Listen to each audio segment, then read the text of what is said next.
कर्तव्य से भागना मृत्यु से भी अधिक भयानक है, क्योंकि मृत्यु केवल शरीर को हरती है, लेकिन कर्तव्य से पलायन आत्मा को दुर्बल कर देता है। कर्म करो, फल की इच्छा मत रखो। फल की आशा से जो कर्म करता है वह हर सुख दुख में उलझा रहता है। सच्चा योद्धा परिणाम का नहीं, केवल धर्म का सेवक होता है। यही गूढ़ता है जीवन की, स्वयं को खोए बिना अपना सब कुछ समर्पित करना। देव व्रत, त्याग का यह व्रत एक युग की रचना करेगा। आज से तुम भीष्म कहे जाओगे। जिस क्षण प्रतिज्ञा ने इतिहास को छू लिया, उसी क्षण कुछ दिल टूट गए थे और कुछ दिल का मिलन हो रहा था।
विवाहं समर्पयामि।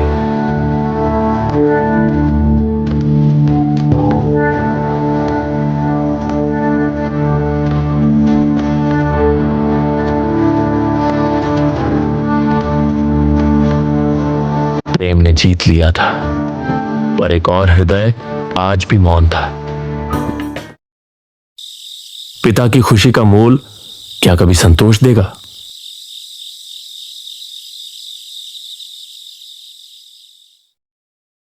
वंश फिर से अंकुरित हुआ, पर जड़ें अब भी उसी त्याग पर टिकी थी।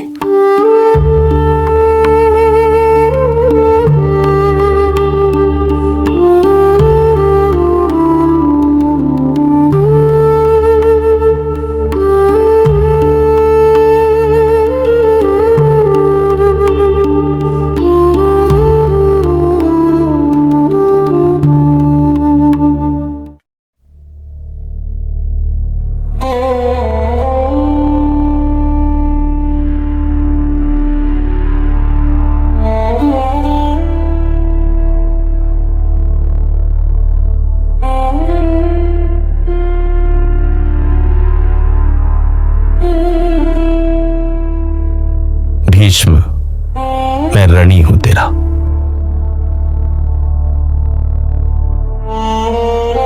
आप मेरे पिता हैं, कर्तव्य आड़ नहीं होता।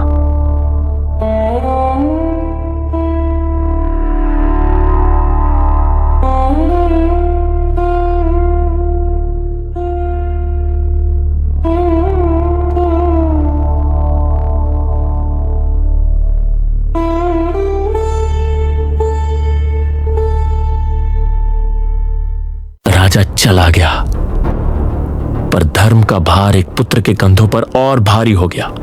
चित्रांगद युवा है, पर अस्थिर, और विचित्र वीर्य अब भी शिशु है। जब तक वे सक्षम ना हो, राज्य का भार मैं उठाऊंगा, बिना अधिकार के।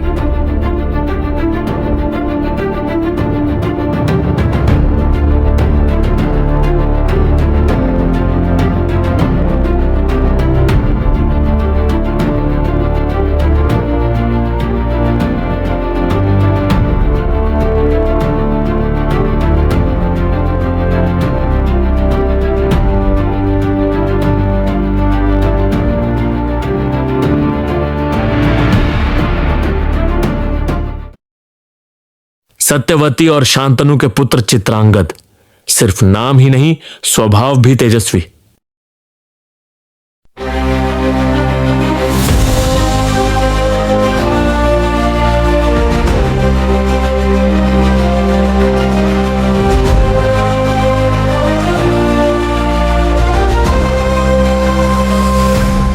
एक योद्धा, एक सम्राट, जिसने हस्तिनापुर की सीमा से परे तक अपने पराक्रम की पताका फहराई।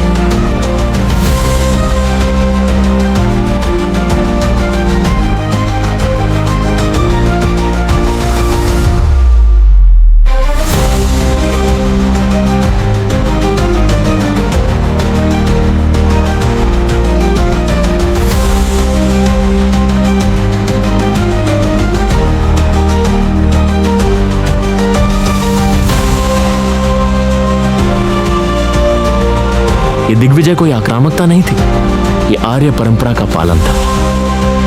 सम्मान और मित्रता के बदले कर संविदा।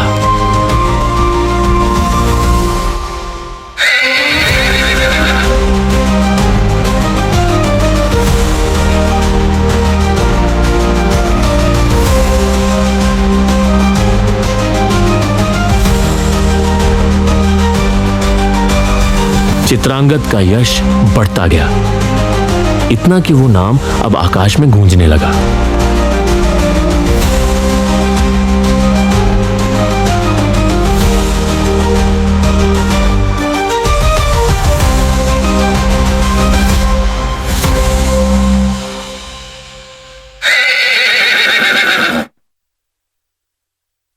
लेकिन उसी नाम का एक और योद्धा था, गंधर्वों का राजा चित्रांगद।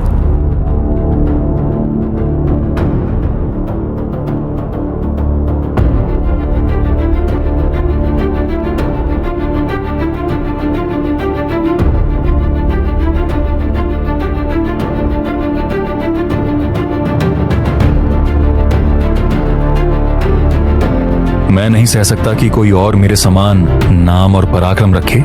एक को मिटना होगा। और देवताओं की भी यही मर्यादा है, एक ही नाम, एक ही यश दो जगह नहीं रह सकते।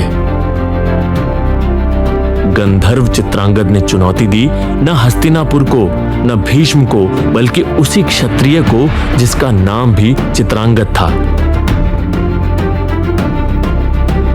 यह एक व्यक्तिगत युद्ध था। एक क्षत्रिय को चुनौती मिली थी और धर्म कहता है क्षत्रिय कभी युद्ध से भाग नहीं सकता। अगर भागे तो सदा के लिए तपस्वी बन जाए और अपमान उसका जीवन बन जाए। रणभूमि ही उनका स्वर्ग है और मृत्यु ही सम्मान। यही क्षत्रियों का धर्म है।